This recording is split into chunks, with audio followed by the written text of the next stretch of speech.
Hello guys, welcome to my YouTube channel maths with Harish Bisht. Guys, आज का मेरा topic है क्लास 11th के लिए चैप्टर नंबर 1 सेट। और आज की जो मेरी वीडियो है वो है two method of representing set. मतलब बच्चों, सेट को रिप्रेजेंट करने के दो मेथड होते हैं, तो आज हम उन पर बात करेंगे।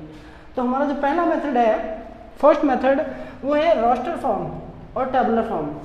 रोस्टर फॉर्म के दो नाम होते हैं, उसको या तो हम रोस्टर फॉर्म कहेंगे या टेबुलर फॉर्म कहेंगे। ओके, अच्छा, जो दूसरा फॉर्म होता है हमारा, दूसरा फॉर्म क्या होता है? Set builder form.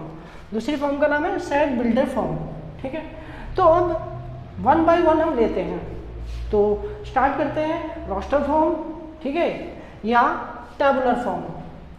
ध्यान दीजिए, ये दो अलग अलग तरीके हैं जिनके द्वारा हम एक सेट को रिप्रेजेंट कर सकते हैं। ठीक है बच्चों, ओके। तो पहले बात करते हैं रोस्टर फॉर्म की। रोस्टर फॉर्म या टेबुलर फॉर्म वो क्या होती है? अच्छा, इसमें क्या होता है कि जितने भी एलिमेंट्स होते हैं, एक सेट के जितने भी एलिमेंट होते हैं, उन सबको लिस्टेड किया जाता है। Is that clear? All the elements of a set are listed. ठीक है, सभी एलिमेंट्स को क्या किया जाता है? लिस्टेड किया जाता है, मतलब दिखाया जाता है। अभी मैं आपको उदाहरण से समझाता हूँ। इसके अलावा और क्या खास है? The elements are being separated by commas. ठीक है, जो एलिमेंट होते हैं ना, उनको सेपरेट किया जाता है कॉमा लगाकर। ठीक है, अभी मैंने आपको बताया इससे पहले की वीडियोस में कि जो एलिमेंट्स होते हैं उनको स्मॉल लेटर के फॉर्म में दिखाया जा सकता है और उनके बीच में कॉमा यूज किया जाता है। ठीक है, उनको कॉमा यूज करते हैं विद इन ब्रेसेस और उनमें ब्रेसेस यूज करते हैं। ये कर्ली ब्रेसेस है, ये स्क्वायर ब्रेसेस है। ठीक है, तो कर्ली ब्रैकेट या स्क्वायर ब्रैकेट आप इसको कह सकते हैं। इस तरह से सेट बिल्डर फॉर्म में, रोस्टर फॉर्म में जो है ऑलवेज आपको इस तरह के ब्रेसेस यूज करने होते हैं और इनके अंदर आपको एलिमेंट्स लिखने होते हैं। इसको हम एक उदाहरण से लेते हैं और हम एक उदाहरण लेते हैं इसका, the set of all natural numbers.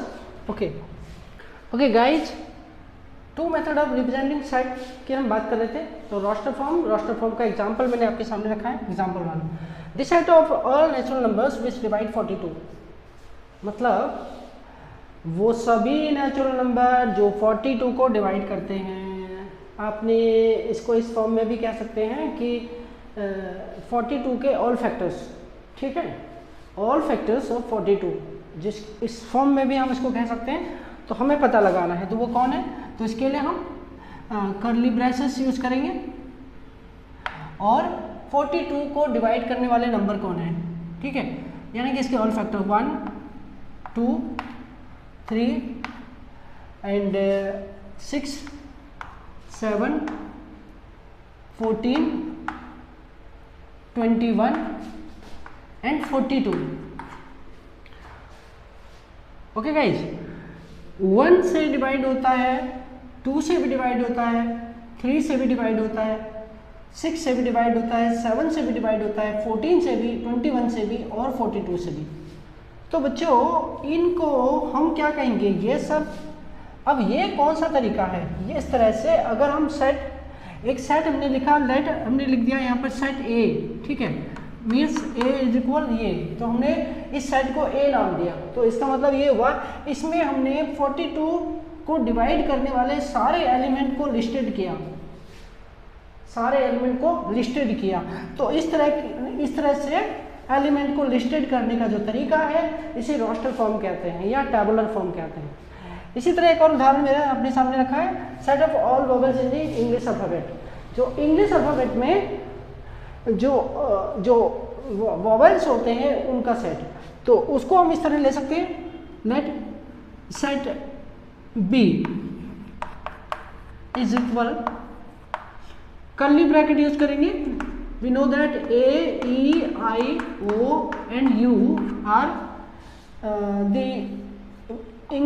Vowel of English alphabet. तो इंग्लिश अल्फाबेट के ये 5 वोवेल है। ओके, तो इस तरह से, अच्छा, इस तरह से रिप्रेजेंट करने के तरीके को क्या कहेंगे? रोस्टर फॉर्म या टेबुलर फॉर्म। ओके, तो अब इससे जुड़ी हुई एक और चीज। ओके, अब मैं आपके सामने एक स्पेशल नोट रखता हूँ और वो स्पेशल नोट क्या है बच्चों, जिसे इसको भी आपको फॉलो करना चाहिए, ध्यान रखना चाहिए। जो सेट बिल्डर जो रोस्टर फॉर्म होता है उसमें जो एलिमेंट्स होते हैं उनको, जो कि हम लिस्टेड एलिमेंट कहते हैं जिनको, वो ऑलवेज क्या होते हैं, इममटेरियल होते हैं। इममटेरियल का मतलब क्या होता है कि उनका एक पर्टिकुलर ऑर्डर होना आवश्यक नहीं है। इसका मतलब मैं आपको इस उदाहरण से समझाना चाहूँगा। जैसे यहाँ पर मैंने क्या लिखे नंबर जो कि 42 को डिवाइड करने वाले नंबर, इनको हम इस तरह से भी लिख सकते हैं। लाइक मैंने लिखा 6 7 1 3 हाँ एंड 21 42, इस तरह से इनको एक ऑर्डर में नहीं लिखा है, एंड 14 इस तरह से मैंने इनको किसी भी फॉर्म में लिख दिया। ओके, किसी भी फॉर्म में लिख दिया इनको। और तो इस तरह से इस प्रकार से लिखने को क्या कहेंगे, इममटेरियल।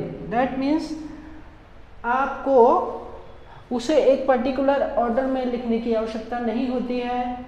ओके, अब इसको हम ऐसे भी लिख सकते हैं, लाइक जैसे अगर हम दूसरा उदाहरण मैंने आपके सामने रखा वॉवेल, तो मैंने यहाँ पर वॉवेल लिखे, इस तरह लिख दिया U E I A, ठीक है, O, इस तरह से।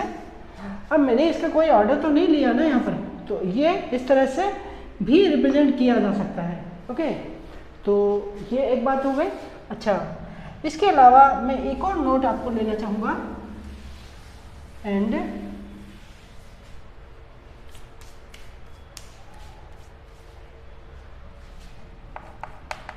An element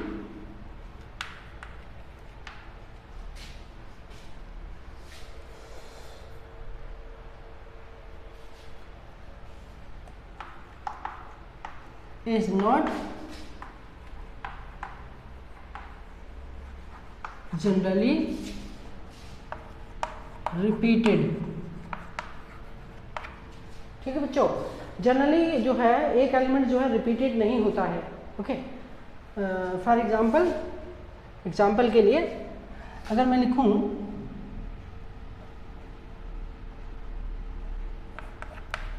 this set of word school, अब जैसे ये है, तो बच्चों ये स्कूल वर्ड मैंने आपको लिखा है, यहाँ पर हमें इसका सेट बनाना है। तो इसका सेट क्या होगा, इसमें क्या है कि ओ जो है रिपीट हो रहा है, तो आपको जब भी आप एक सेट के एलिमेंट लिखते हैं तो आपको किसी भी एलिमेंट को रिपीट नहीं करना है, याद रखिएगा। तो इसको हम इस तरह लिख सकते हैं, let set A is equal curly bracket S C H O and L, इस तरह से। तो देखा आपने, मैंने इन सबको स्मॉल लेटर में लिखा और कॉमा यूज किया और किसी को भी रिपीट नहीं किया। तो इस प्रकार से ये एक और बात है जिसे आपको सेट बिल्डर रोस्टर फॉर्म में याद रखना है। ठीक है, रोस्टर फॉर्म में जब भी हम लिखते हैं तो कोई भी एलिमेंट या मेंबर जो है रिपीट नहीं होता है। ठीक है, तो अगले वीडियो में आपके लिए लेकर आऊँगा सेट बिल्डर फॉर्म और उस पर बात करेंगे। ओके।